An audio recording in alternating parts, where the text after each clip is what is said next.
Delhi ಅಂತಾಗುತ್ತಾ silicon city Bengaluru ರಣಭೀಕರ ಚಳಿಗೆ ಬೆಂಗಳೂರು ಗಡ ಗಡ ಅಂತ ಇದೆ. ಅಂದರೆ ಬೆಂಗಳೂರಲ್ಲಿ ಸಿಕ್ಕಾಪಟ್ಟೆ ಚಳಿ ಇದೆ. ಬೆಂಗಳೂರು ಸೇರಿ ರಾಜ್ಯಾದ್ಯಂತ ಚಳಿಯ ಅಬ್ಬರ ಜೋರಾಗಿದೆ.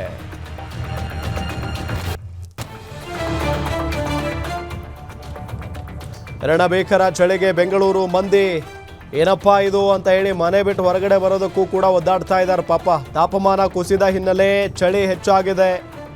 ರಾಜ್ಯದಲ್ಲಿ ಕನಿಷ್ಠ 9 ಡಿಗ್ರಿ ತಾಪಮಾನ ದಾಖಲಾಗಿರೋದು.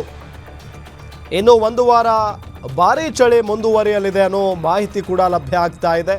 ರಾಜ್ಯ ಹವಾಮಾನ ಇಲಾಖೆ ಕೊಟ್ಟಿರುವಂಥ ಮಾಹಿತಿ ಇದು. ಉತ್ತರ ಕರ್ನಾಟಕ ಜಿಲ್ಲೆಗಳಲ್ಲೂ ಕೂಡ ಸಿಕ್ಕಾಪಟ್ಟೆ ಚಳಿ ಇದೆ ಈ ಬಾರಿ. ಅದರಲ್ಲೂ ಬೆಂಗಳೂರಿನಲ್ಲಂತೂ ಹಿಂದೆಂದೂ ಕಂಡು ಕೇಳರಿಯದ ರೀತಿಯಲ್ಲಿ ಚಳಿ ಇದೆ. ಚಳಿಯ ವಾತಾವರಣದಿಂದ ಆರೋಗ್ಯದಲ್ಲಿ ಏರುಪೇರಾಗ್ತಾ ಇದೆ. ಬಹಳಷ್ಟು ಜನ ಕೆಮ್ಮು ನೆಗಡಿಯಿಂದ ಬಳಲ್ತಾ ಇದ್ದಾರೆ.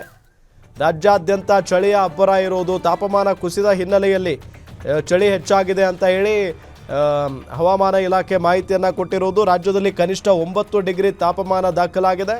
ಇನ್ನು ಒಂದು ವಾರ ಇದೇ ರೀತಿಯಾಗಿ ಚಳಿ ಇರುತ್ತಂತೆ. ಇನ್ನು ಉತ್ತರ ಕರ್ನಾಟಕ ಜಿಲ್ಲೆಗಳಲ್ಲೂ ಕೂಡ ಚಳಿ ಹೆಚ್ಚಳದ ಎಚ್ಚರಿಕೆಯನ್ನು ನೀಡಲಾಗಿದೆ.